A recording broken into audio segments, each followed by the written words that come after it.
Hello दोस्तों, मैं विनोद कुमार अपने यूट्यूब चैनल पर आप सभी का तहे दिल से स्वागत करता हूं। आज मैं फिर से आपके सामने प्रस्तुत हुआ हूं भूगोल के सामान्य ज्ञान के साथ। भूगोल के इस सामान्य ज्ञान में कुल मैंने 10 प्रश्न लिए हैं, 10 महत्वपूर्ण प्रश्न लिए हैं, लेकिन ये केवल 10 महत्वपूर्ण प्रश्न नहीं हैं।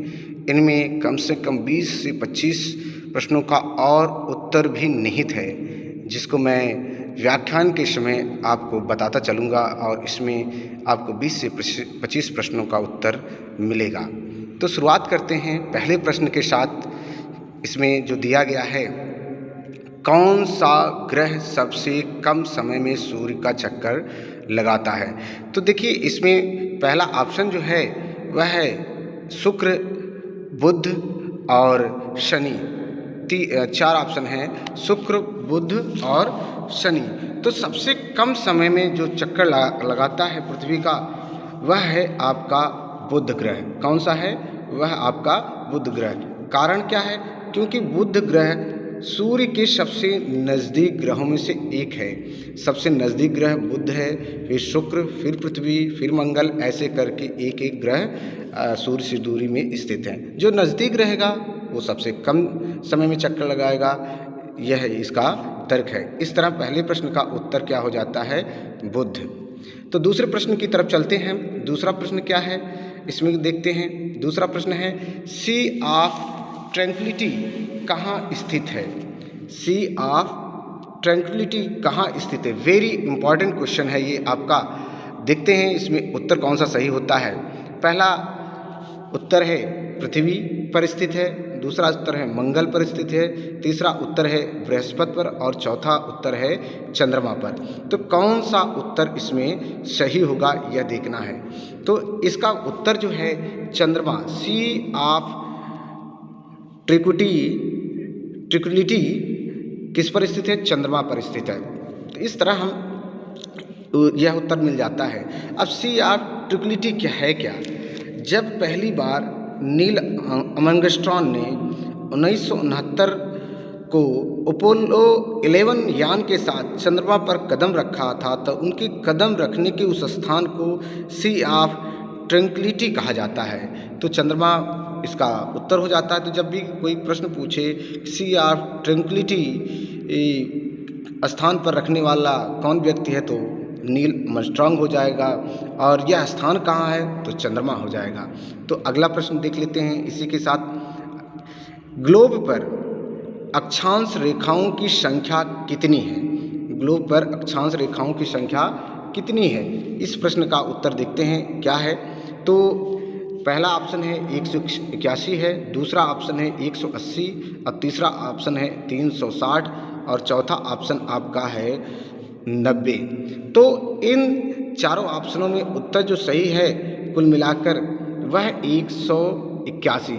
तो ग्लोब पर अक्षांशों की संख्या 181 मानी जाती है। जैसे आप अक्षांश समझने के लिए जैसे एक सामान्य सा बना लेते हैं, एक पृथ्वी, काल्पनिक पृथ्वी, और उसमें जब ये काल्पनिक रेखाएं इस तरह जो खींची गई होती हैं वह क्या कहलाती हैं? आपकी अक्षांश रेखाएं। और कुल मिलाकर पृथ्वी पर जो काल्पनिक रेखाओं की संख्या कुल कितनी मानी गई है?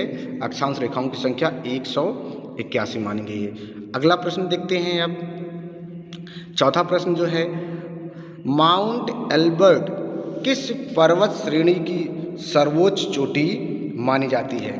माउंट एल्बर्ट किस पर्वत श्रेणी की सर्वोच्च चोटी मानी जाती है? इसको देखते हैं, इसका उत्तर क्या सही होता है।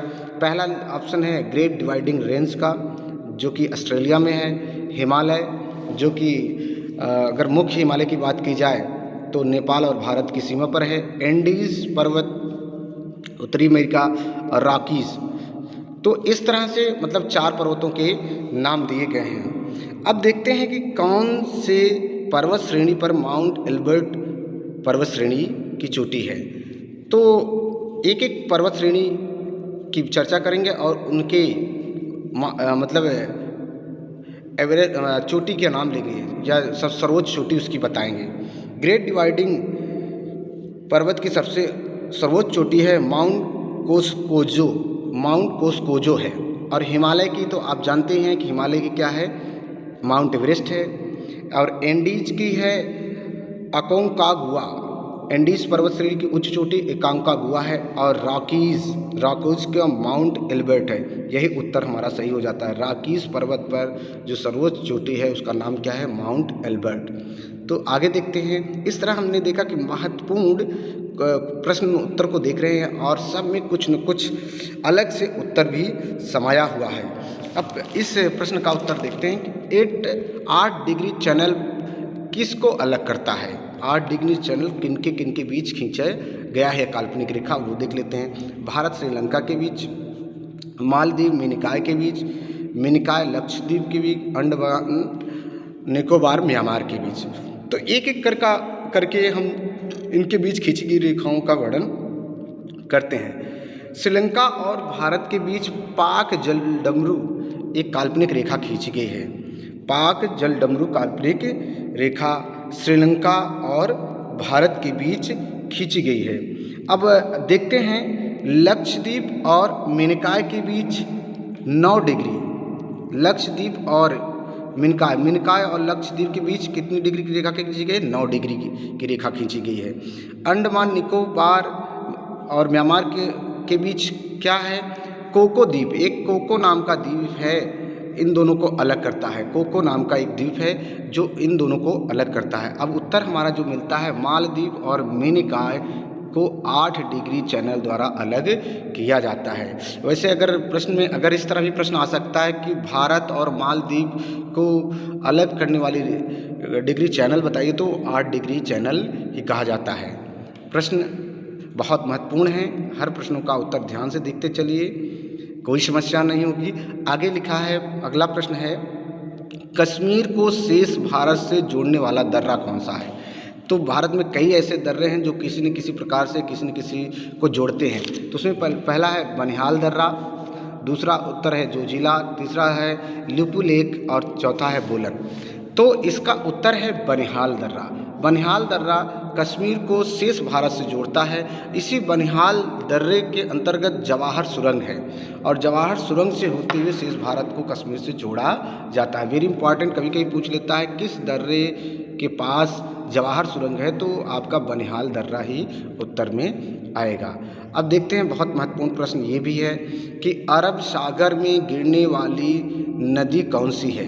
अरब सागर में गिरने वाली, आप लोगों ने पढ़ा है कि अरब सागर में गिरने वाली नदियों के बारे में जानते हैं और बंगाल की खाड़ी में गिरने वाली नदियों के बारे में जानते हैं। तो इसमें ध्यान देने योग्य है कि अरब सागर में कौन सी नदी गिरती है? गोदावरी गिरती है कि ताप्ती गिरती है कि कृष्णा नदी गिरती है कि महानदी?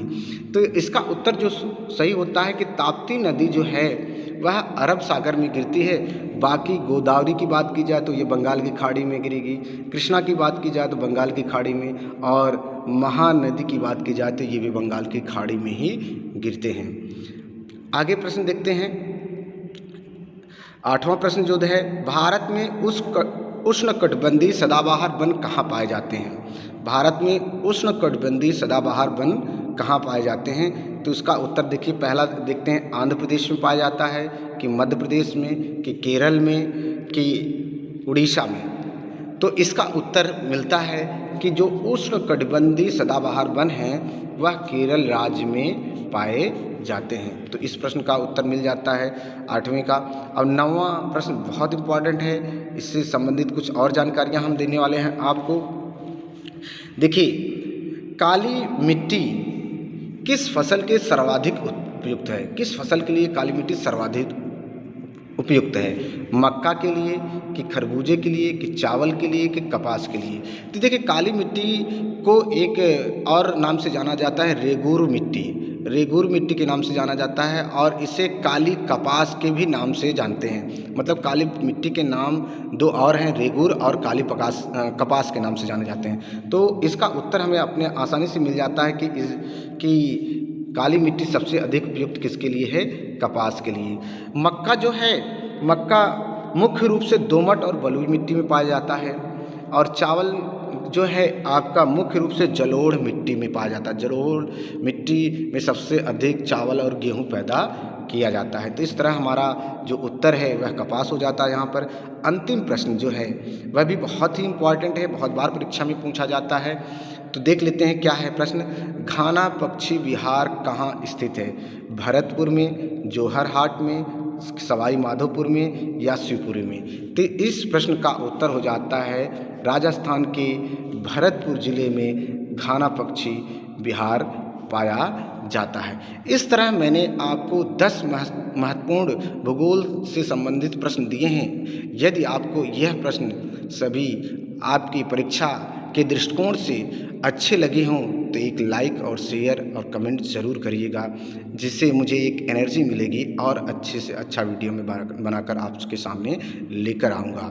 जो चाहे टेट हो, चाहे सीटेट हो, चाहे सुपर टेट हो, चाहे जूनियर एडेड की परीक्षा हो, चाहे वनडे की परीक्षा हो, चाहे जिस परीक्षा में आप बैठ रहे हों उसमें आपका इन प्रश्नों के द्वारा बहुत ही सहायता मिलने वाली है। आज के लिए इतना ही। धन्यवाद।